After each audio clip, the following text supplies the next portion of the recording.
Quoi de neuf vous invite à découvrir une initiative locale unique en France. Il s'agit de la ferme de corail de Camaret.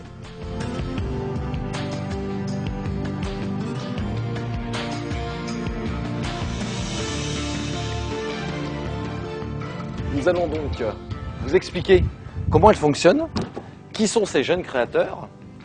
Et c'est dans ce bâtiment, cette ancienne production de langoustes, qu'ils ont décidé donc d'implanter cette entreprise, cette jeune entreprise d'élevage de corail. Alors, on remarque ici que j'ai descendu 2 marches. Pourquoi? Parce qu'en fait, comme je vous l'ai dit en rentrant ici, c'était un ancien vivier à langoustes. Johan et Rémi ont donc entièrement réaménagé cette pièce principale où se trouvent ces 2 grands bassins principaux, c'est-à-dire que celui-là, c'est le bassin où on va mettre les plants mers, les coraux mers, ceux qui vont servir à faire le bouturage. Donc ce premier grand bassin contient environ 3000 litres d'eau de mer. Le deuxième derrière moi contient aussi 3000 litres d'eau de mer. Et nous avons en dessous 6 autres bassins qui, eux, vont servir à l'élevage des boutures. On va regarder où on pompe l'eau de mer et ensuite on parlera du réacteur à calcaire. On se trouve ici dans le local de pompage où se trouve justement cette pompe de 60 mètres cubes heure.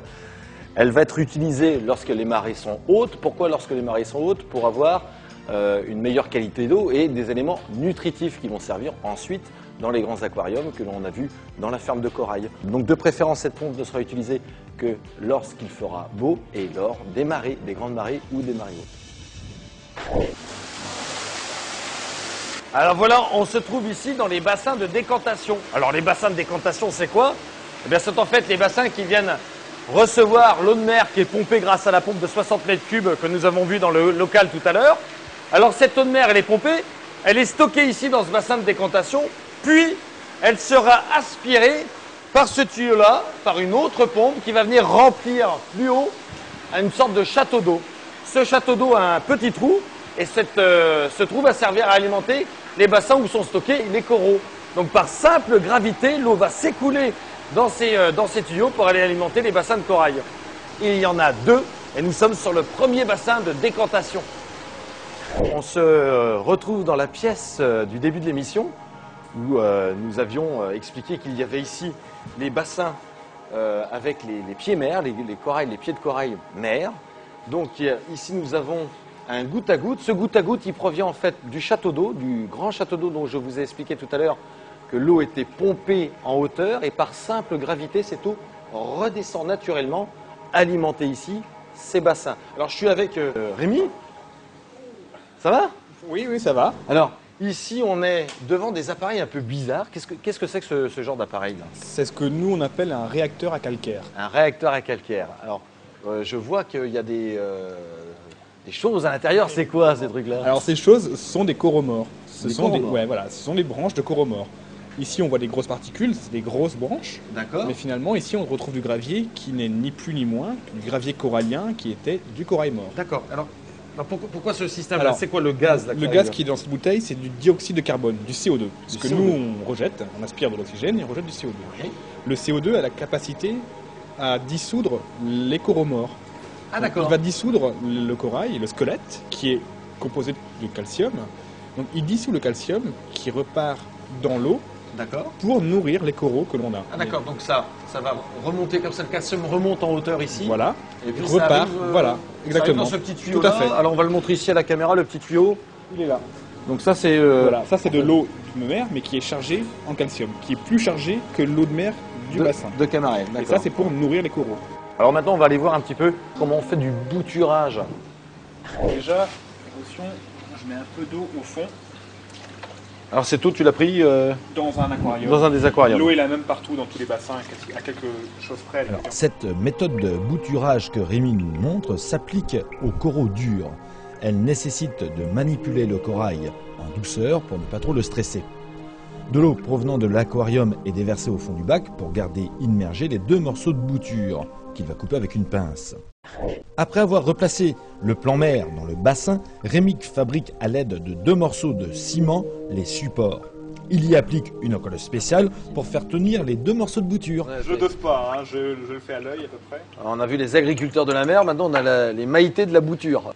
Je vais en mettre un petit peu sur les 2 Morceaux de ciment. Voilà. Je peux la manipuler avec les doigts, mais Pas trop, quoi. voilà. C'est assez fragile. Alors le fait qu'il soit à l'extérieur de l'eau, Ça ne les dérange pas tant que ça reste sur une courte période. très bien. Bon, alors on va les remettre dans leur bassin. Voilà, je vais les remettre dans l'eau. Alors là, tu vas les mettre dans le petit bassin. Voilà. Dans les bassins de croissance. Alors c'est 6 mois le temps de croissance? C'est variable. En moyenne, on va dire 6 mois. Pour simplifier, on dit 6 mois. 6 mois. Bon, ben... J'ai des espèces qui poussent plus vite, d'autres moins vite. Donc on fait... Ah, dans 6 mois. Alors voilà, je voulais vous montrer cette pièce qui est en fait une pièce qui a un rôle clé dans la ferme de corail, puisque c'est en fait la pièce de quarantaine avec le bassin de quarantaine. Tous les nouveaux coraux qui vont venir ici en culture ou en bouture vont être déposés dans ce bassin de quarantaine afin d'éviter de contaminer, si jamais ils ont des germes, des parasites, d'éviter de contaminer les autres coraux, les pieds mères. Allez, on continue notre petite visite. Vous avez remarqué qu'on avait plusieurs bassins, donc les bassins mères, les gros bassins qui sont ici, plus les petits bassins qui servent pour les boutures en bas, pour la pouponnière. Ils sont éclairés alternativement. Quand le grand est allumé, l'autre grand est éteint, vice-versa en bas. Pourquoi? Tout simplement pour maintenir une température constante qui doit être environ de 25 degrés.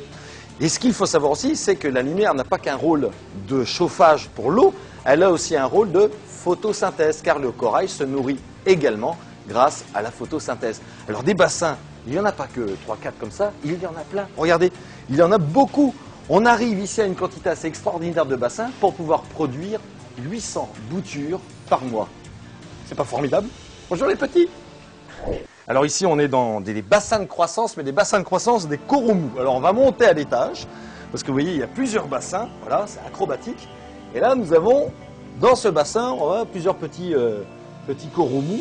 On en prend un ici, alors quand je le sors de l'eau, vous voyez il perd de sa superbe, il est beaucoup moins joli. Donc je vais le remettre dans l'eau pour pas trop le brusquer. Donc c'est les bassins de croissance de coraux mous. Alors les coraux mous, ils se reproduisent dans la nature, soit grâce à une tempête qui va venir arracher des morceaux de rochers qui vont tomber, et donc le corail va se reproduire un peu plus loin.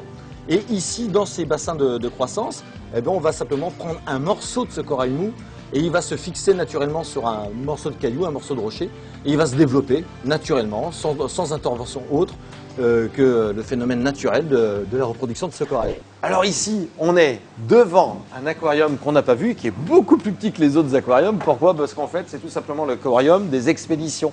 Et Johan est à côté, ça tombe bien. Johan, qu'est-ce que tu nous fais là? Là, je suis en train de préparer une expédition pour un client. D'accord. Johan, pour préparer son colis, utilise des sacs en plastique étanches, bien sûr. Alors s'y retrouve à l'intérieur le corail, de l'eau prélevée du bassin et de l'air. Puis il place l'ensemble dans une boîte isotherme. Un transporteur agréé viendra prendre le colis pour le livrer sous 24 ou 48 heures. Johan, Oui, alors on a fait le tour de la ferme de Camaret. oui. On a vu le pompage, on a vu le bouturage, on a vu un petit peu comment fonctionnait votre ferme d'élevage. Oui, Mais voilà. cette eau qui sert à alimenter la ferme, il faut bien la rejeter. On est obligé de la stériliser. Vous stérilisez l'eau que vous avez Voilà. utilisée, c'est pour éviter. Tout risque de contamination. D'accord. Au niveau Et du ça- corps. alors c'est grâce à cet appareil qui est derrière nous. Voilà. Et ça s'appelle comment cet En appareil? fait, ça s'appelle une tour de contact. C'est tour un de contact. ozoneur. Donc en fait, comment il fonctionne l'ozoneur? C'est assez simple. On envoie l'eau sur le haut de l'ozoneur. Elle descend de ce grand tuyau par gravité avant d'être jetée. Mais entre-temps, on va envoyer grâce à un appareil électrique des sortes de flashs électriques pour créer de l'ozone qui va stériliser cette eau. Ensuite, cette eau sera rejetée. Tu m'arrêtes si je me trompe. Cette eau sera ensuite rejetée dans les eaux de Camaret. Alors là, il est stoppé, il est arrêté, l'ozoneur. Pourquoi il est arrêté, Johan, l'ozoneur? Il est en nettoyage. En nettoyage? Avec cet nettoyage. outil? Voilà. C'est avec ça que tu nettoies l'ozoneur? Eh ben, on a Le même... ramonage. On a même des ramoneurs à Camaret. C'est formidable. Merci, Johan. Bien, voilà pour la visite. Merci pour votre accueil. Bonne semaine, bon travail, bon développement. Car il faut le rappeler quand même, cette initiative de ces deux jeunes entrepreneurs est une initiative aussi écologique, puisque le fait de produire des corails ici en élevage va éviter de venir appauvrir les barrières de corail qui se trouvent dans le Pacifique ou dans les mers chaudes. C'est donc une très très bonne initiative écologique. À bientôt.